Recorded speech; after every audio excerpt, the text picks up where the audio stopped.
Guys, good evening. So ngayon for this video natin, papasilip ko sa inyo yung repair namin. So tara guys, yung base room guys. Kaso ngayon kaunti na lang. Pagdikit naman namin din sa Brazil, siguro sa 25 daw. Ay provision 3 months naman. Ayan o, yan na lang isda ko guys. Itong mahirap sa chip ko pag wala na. Ito naman yung meat room ko guys. Yun, kalamig dito. Yun, kaunti na lang din. Yung manok, yan, marami pa tayong manok.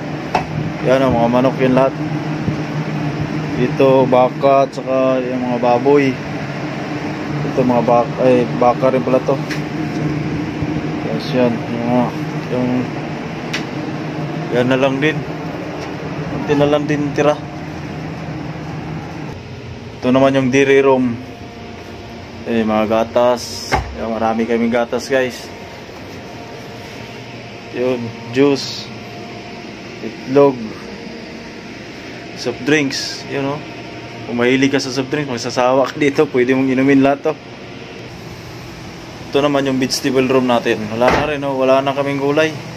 Yan, sibuyas o, ang dami. Patatas, yan na lang din o. So, after 1 week siguro, didikit na kami. Yun, naman ng provision, 3 months provision, puno na naman to.